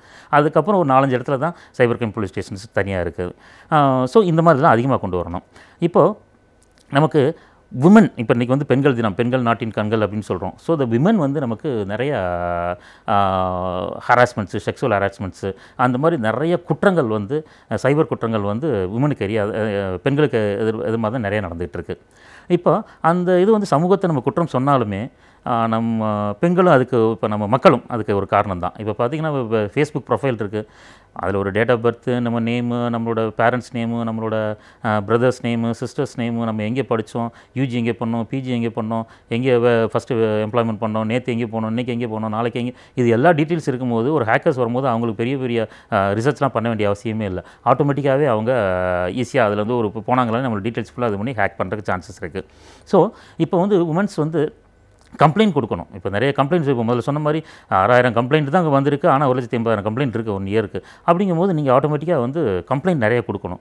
கம்ப்ளைண்ட் கொடுக்குறதுக்கு வந்து ஃபஸ்ட்டு போகாமல் இருக்கலாம். இப்போ கேர்ள்ஸ்னால ஃபஸ்ட்டு போகாமல் இருக்கலாம். பேரண்ட்ஸ் போய் ஃபஸ்ட்டு அதை ஃபோட்டோ எடுத்து பண்ணலாம். அந்த ஃபோட்டோ எடுத்து பண்ணும்போது கொடுத்துட்டு திரும்ப எப்போ தேவைப்படுதோ அப்போ போய் நீங்கள் அது பார்க்கலாம். ஸோ இப்போ நம்ம எப்படிலாம் அவாய்ட் பண்ணலாம் சைபர் செக்யூரிட்டி யூஸ் பண்ணி அப்படின்னு பார்க்கும்போது இப்போ பார்த்திங்கன்னா இப்போ யூஎஸ்பி இருக்குது, நம்ம சிடி இருக்குது நிறைய. இப்போ யூஎஸ்பிலாம் பார்த்திங்கன்னா ஒரு 64 கிலோபைட் 120 கிலோபைட் சின்ன அதெல்லாம் எடுத்து எல்லா இன்ஃபர்மேஷன் எடுத்து நம்ம லாக்கர்லேயே போட்டு வைக்கலாம் அந்த யூஎஸ்பியை. அது மாதிரி நமக்கு வந்து கிரெடிட் கார்டு வந்து நமக்கு ஒரு சிவிவி நம்பர்னு கேட்பாங்க. அதெல்லாம் நம்ம அவாய்ட் பண்ணிடணும். அன்னெசரி இப்போ ஒரு 4 பேர் இருக்கோம், 5,000 பேர் நம்ம ஹாய் சொல்ல மாட்டோம். பட் நம்ம ஃபேஸ்புக்கில் பார்த்திங்கன்னா எல்லாருமே அந்த மியூச்சுவல் ஃபண்ட்ஸில் வந்து எல்லாருக்குமே நம்ம இன்ட்ரோடியூஸ் ஆகிட்டு இருக்கோம். அதெல்லாம் நம்ம அவாய்ட் பண்ணலாம். இப்போ அதே மாதிரி பாஸ்வேர்டு ரொம்ப ரொம்ப இம்பார்ட்டன்ட். இது பாஸ்வேர்டு தான். பாஸ்வேர்ட் செக்கிங் வந்து நம்ம இப்போ ஜெயபால் ராஜா என்னோட பேர், இப்போ ஒவ்வொன்றுக்கும் இப்போ ஜேங்கிற இடத்துல நம்ம ஒரு எக்ஸ்க்ளமேட்டரி மார்க்கு, இப்போ ஈங்கிற இடத்துல எக்ஸ்பிளண்ட் மார்க்கு, அது மாதிரி ஒய்ங்கிறது கொஷின் மார்க், இதை கொஷின் மார்க் கொடுக்கலாம். அது மாதிரி RA அப்படியே வைக்கலாம். ஸோ ஒரு டாலர் போடலாம். ஸோ இதெல்லாம் காம்பினேஷன்ஸ் பண்ணி பார்த்தா உங்களுக்கு பாஸ்வேர்ட் செக்கிங்கிறது யாருமே ஈஸியாக டேஸ்ட் அவுட் பண்ண முடியாது. அது மாதிரி நம்ம ஃப்ரெண்ட்ஸ்னு சொல்லிட்டு இன்றைக்கி பாஸ்வேர்ட் சொல்லியிருப்போம். பட் 4 பேர் அதே ஃப்ரெண்டு வந்து நமக்கு இதாகலாம். அப்போ நம்ம பாஸ்வேர்டு மாற்றலாம். பட் என்னென்னா அவன் எனிமி ஆனால் கூட வந்து நமக்கு வந்து பாஸ்வேர்டு வந்து எப்படி நம்ம வைப்போம் அப்படிங்கிற ஐடியா வந்து அவங்களுக்கு இருக்குது. ஸோ இந்த மாதிரி நமக்கு எல்லாமே பாஸ்வேர்டு செக்கிங்கில் இருந்து கிரெடிட் கார்டில் இருந்து நம்மளோட செக்யூரபிள் லைஃப் நமக்கு நல்லா போகிறதுக்கு நம்ம பாசிட்டிவாக இன்டர்நெட்டை ஒர்க் பண்ணோம்னா நிறைய பாசிட்டிவ் லைஃப்பில் நமக்கு அச்சீவ் பண்ணலாம். இதுதான் வந்து நம்ம சைபர் செக்யூரிட்டி அண்ட் சைபர் கிரைமோட சாராம்சம். அடுத்த வாரம் இதே மாதிரி ஒரு கம்ப்யூட்டர் சயின்ஸ் டாப்பிக்கில் நம்ம அடுத்த வாரம் பார்க்கலாம். நன்றி. நம் சுற்றுச்சூழல் தூய்மையாக இருந்தால்தான் நம்முடைய சமூகம் சிறப்பாக இருக்கும். சுற்றுச்சூழலை எவ்வாறு தூய்மையாக வைத்துக் கொள்ளலாம், மாசுபடாமல் பாதுகாக்கலாம் என்பதை பற்றி இன்றைக்கும் நம்மிடையே பேச வந்திருக்கிறார் டாக்டர் வின்சென்ட் அவர்கள். நிகழ்ச்சியில் நிறைவு பகுதியாக வரவேற்பது சுற்றுச்சூழல்.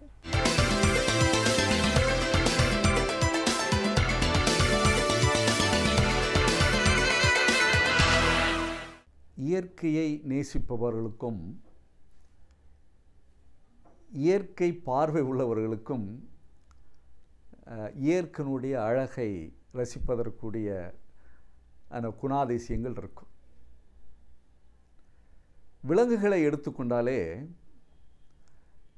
சில விலங்குகள் ஊர்வனவாக இருக்கிறது, சில விலங்குகள் நீந்துவனாக இருக்கிறது, சில விலங்குகள் பறப்பதாக இருக்கிறது. இதுபோன்று ஊர்வதும் பறப்பதும் நீந்துவதும் நடப்பதும் இது போன்ற அம்சங்கள் நிறைந்த பல விலங்குகள் நாம் பார்த்து ரசிக்கின்ற ஒரு தன்மை இருக்கிறது. ஆனால் ஒவ்வொரு விலங்குகளுக்கும் அந்த சூழலுக்கு ஏற்ப, அதனுடைய வாழிடத்திற்கு ஏற்ப இத்தகைய தன்மை அமைந்து விடுகிறது. ஆனால் தான் இது போன்ற ஒரு அதிசயமான அதனுடைய வாழ்க்கை முறையை பல சூழலில் நாம் பார்த்து ரசிப்பதோடு நிறுத்தி விடுகிறோம். ஆனால் இன்றைக்கு அந்த விலங்குகள் தான் நமக்கு பாதுகாவலர்களாக இருக்கிறார்கள் என்பதை நாம் புரிந்து கொள்வதில்லை. ஏனென்றால் சில நேரங்களில் விலங்குகளால் வருகிற அச்சுறுத்தலை நாம் அவற்றை அழித்து விடுவதற்கு பயன்படுத்தி கொண்டிருக்கிறோம். ஆனால் அது சரியான முறை அல்ல. ஏனென்றால் ஒவ்வொரு விலங்குகளுமே நம்மளை போன்று சுற்றுச்சூழலினுடைய பாதுகாவலர்களாக அல்லது காரணிகளாக இருந்து கொண்டிருக்கிறார்கள் என்பதை நாம் மறக்கக்கூடாது. ஆனால் இன்றைக்கு நாம் ஒரு வகையான விலங்குகளை பற்றி சில கருத்துக்களை பகிர்ந்து கொள்ள விரும்புகிறேன். ஆம்பிபியன் என்று ஆங்கிலத்தில் சொல்லப்படுகிற விலங்குகளை பற்றி தான். பொதுவாக ஆம்பிபியன் என்று சொல்வதே நீரிலும் நிலத்திலும் வாழக்கூடிய விலங்குகள். ஏன் இதை குறிப்பிடுகிறேன் என்றால், எப்படி விலங்குகள் நீரிலும் நிலத்திலும் வாழ முடியும்? அதே ஒரு பெரிய அதிசயம்தான். ஏனென்றால் நாம் பார்க்கிற முறையில் நிலத்தில் இருக்கக்கூடிய விலங்குகள் நிலத்தில் இருக்கும், வனத்தில் இருக்கும், அல்லது நீரிலே இருந்துவிடும். ஆனால் ஒரு சில விலங்குகளுக்கு நீரிலும் நிலத்திலும் வாழக்கூடிய ஒரு சூழல் உருவாகி இருக்கிறதற்கே காரணம் அதனுடைய வாழ்க்கை முறை. ஏனென்றால் இத்தகைய விலங்குகள் உணவை ஒரு இடத்திலிருந்து பெற்றுக்கொள்ளும், இனப்பெருக்கத்தை இன்னொரு இடத்திலிருந்து உருவாக்கி கொள்ளும். அதன் அடிப்படையில் தான் இத்தகைய முறை அதற்கு அமைந்திருக்கிறது. இந்த நிலத்திலும் நீரிலும் வாழ்வதற்கு உகந்ததாக அதனுடைய உடல் அமைப்பும் மாறிவிடுகிறது. ஆனால்தான் பொதுவாகவே விலங்குகளை கவனித்து பார்க்கிற பொழுது அது வாழ்கிற இடத்திற்கு ஏற்ப தன்னுடைய வாழ்க்கை முறையை அழகாக அமைத்து கொள்ளுகிற அந்த உத்தி தான் இத்தகைய அதிசயமான தகவல்களுக்கு காரணமாக இருக்கிறது. ஏனென்றால் ஒரு நீரை ஒட்டியும் அல்லது நிலத்தில் இருக்கிற அந்த சூழலை பயன்படுத்தி உணவை உண்பதற்கு ஒரு இடத்தையும் இனப்பெருக்கத்தை செய்வதற்கு இன்னொரு இடத்தையும் பெற்றுக்கொள்வதற்கு அதற்கு ஏற்ப அதனுடைய வாழ்க்கை சுழற்சி முறை மாறிவிடுகிறது. கிட்டத்தட்ட இத்தகைய விலங்குகள்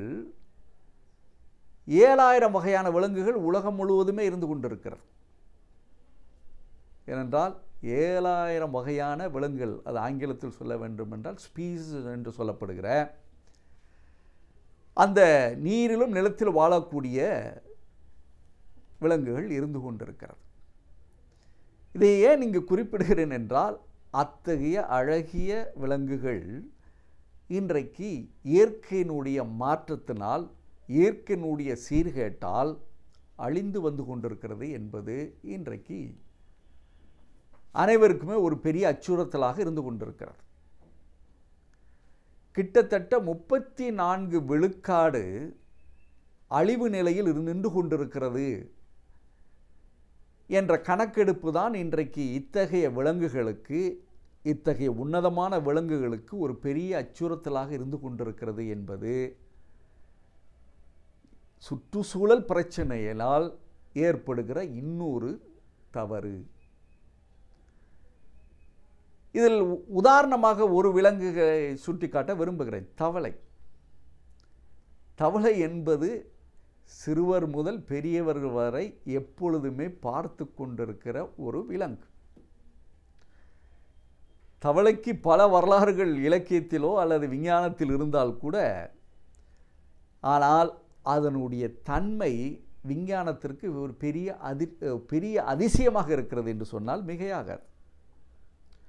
இன்று கூட மனிதனுக்கு வேண்டுகிற மருந்துகளை கண்டுபிடிப்பதற்கு தவளையை ஒரு ஆராய்ச்சி விலங்காக பயன்படுத்தி கொண்டிருக்கிறார்கள் என்று சொல்வதற்கே காரணம், இன்னும் பள்ளிகளில் கல்லூரிகளில் இதை பற்றி அதிகமாக படிப்பினையை கொடுப்பதற்கே காரணம் என்னவென்று கேட்டால், மனிதனுடைய உடம்பை அப்படியே சுட்டி காட்டுகிற வகையில் இருக்கின்ற அதனுடைய தன்மை. உதாரணமாக நம்முடைய இதயம் 4 அறைகளை கொண்டது. ஆனால் தவளை 3 அறையை கொண்டிருக்கிறது. எப்படி இதற்கும் மனிதனுக்கும் தொடர்பு இருக்கிறது என்று பார்க்கிற பொழுது, அதனுடைய அமைப்பு கிட்டத்தட்ட மனிதனை போன்று இருப்பதோடு இல்லாமல் ஒரு சில மாற்றங்கள் அங்கே உருவாகியிருப்பதற்கே காரணம். ஏனென்றால் அவை நிலத்திலும் நீரிலும் வாழ வேண்டும் என்பதற்காக. ஆனால் தான் நம்முடைய சுவாசத்தினுடைய தன்மையே மாறுபடுகிறது. நாம் சுவாசித்து நம்முடைய நுரையீரலில் சுத்திகரித்து ஆக்சிஜனை கிரகித்து கொண்டு மீண்டும் கார்பன் டை ஆக்சைடை வெளியிடுகிற அந்த முறை இருக்கிறது. ஆனால் தவளைக்கு 3 வகையான சுவாசம் இருக்கிறது. ஒன்று அதனுடைய தோல் பகுதியின் மூலம். எப்பொழுதெல்லாம் நீரில் இருக்கிறதோ அப்பொழுது தோல் பகுதியை வைத்து அது சுவாசித்துக் கொள்கிற தன்மை. நிலத்திற்கு வருகிற பொழுது அது எந்த அளவுக்கு நம்மளை போன்று நுரையீரலால் சுவாசித்துக் கொள்கிற ஒரு தன்மை. இரண்டுக்கும் இடைப்பட்ட நிலையில் தோல்னாலும் சுவாச உறுப்பினாலும், இன்னும் சொல்ல வேண்டுமென்றால் அதனுடைய வாய்ப்பகுதியினாலும் சுவாசிக்கின்ற அந்த முறை இவை மற்ற விலங்குகளிலிருந்து வேறுபடுத்தி காட்டுகிறது. ஏனென்றால் நம்ம தவளையை பார்த்த உடனே அடித்து விடுவதற்கு தான் செல்கிறோமே ஒழிய, இது போன்ற அந்த அதிசயமிக்க உன்னதமான ஒரு குணத்தை நாம் புரிந்து கொள்வதே இல்லை. உதாரணமாக தவளை அது உருவாவதற்கு முன்னாடி நீர்நிலையில் தலைப்பிரட்டை என்று சொல்லப்படுகிற ஒரு லார்வல் பருவத்தில் அது உருவாகிறது. அவ்வாறு உருவாகுவதனுடைய காரணமாக நீரில் இருக்கிற கொசுக்களை உணவாக உண்கிற ஒரு முறை இருப்பதனுடைய காரணமாகத்தான் ஒரு காலத்தில் கொசுக்களினுடைய எண்ணிக்கை குறைக்கப்பட்டதற்கே காரணம் இது போன்ற ஆம்பிபியன் என்று சொல்லப்படுகிற நீரிலும் நிலத்திலும் வாழுகிற, அதிலும் குறிப்பாக தவளைகளுடைய தலைப்பிரட்டை என்று சொல்லப்படுகிற அந்த லார்வல். அடுத்து தவளை மெட்டமார்பசிஸ் என்று சொல்லப்படுகிற வளர்சிதை மாற்றத்தை சந்தித்து அவை உணவாக உண்பதே கொசுக்களை தான். அதனால் நீரில் வாழுகிற போது நீரில் இருக்கிற கொசுக்களினுடைய அந்த நீரில் இருப்பதை உணவாக உட்கொள்கிறது. அது வளர்ந்து வளர்சிதை மாற்றம் பெற்று நிலத்தில் இருக்கிற பொழுது தவளைக்கு நாக்கு 5-fold என்று சொல்வார்கள், இரட்டை சூழலில் இருக்கும். அதன் மூலம் நீளத்தில் உள்ள கொசுக்களை எளிதாக பிடித்து கொள்கிற ஒரு தன்மை அதுக்கு இருக்கிறது. இது ஏன் குறிப்பாக குறிப்பிடுகிறேன் என்றால், இன்றைக்கு கொசுக்களால் ஏற்படுகிற நோய்களினுடைய தன்மை அதிகரித்து கொண்டே போகிறது. இதற்கு காரணம் நம்முடைய தவளை இனங்களை இழந்திருக்கிறோம் என்பதை புரிந்து கொள்கிற பொழுது, இது போன்ற விலங்கினங்களை நாம் நிலைநிறுத்தியே ஆக வேண்டும் என்ற சூழல் இன்றைக்கு வந்து கொண்டிருக்கிறது. அதனால்தான் இதை பற்றி படிப்பவர்களும் புரிந்து கொள்கிறவர்களும் கேட்பவர்களும் நம்முடைய தவளையை பாதுகாக்க வேண்டிய பொறுப்பு நமக்கு இருக்கிறது என்பதை புரிந்து கொள்கிற பொழுது, இத்தகைய அதிசயமிக்க விலங்குகள் நம்முடைய சுற்றுச்சூழலில் இருக்க வேண்டும் என்றால், நம்முடைய சுற்றுச்சூழலை சுத்தமாக வைக்க நான் கடந்த வாரம் குறிப்பிட்டது போல நல்ல நீர் கிடைக்க வாய்ப்பு இருக்கிறது. நல்ல நீர் இருப்பதனால் நல்ல விலங்குகள் இனங்கள் உற்பத்தியாக வாய்ப்பு இருக்கிறது. அதன் மூலம் நம்முடைய சுற்றுச்சூழல் எப்பொழுதுமே நமக்கு பாதுகாப்பாக இருக்கும். நம்முடைய சுற்றுச்சூழலை பாதுகாக்கவில்லை என்றால் பல இன்னல்களை நாம் சந்திக்க நேரிடும் என்பதற்காகத்தான் இந்த தகவல்களை உங்களோடு பகிர்ந்து கொள்ள விரும்புகிறேன்.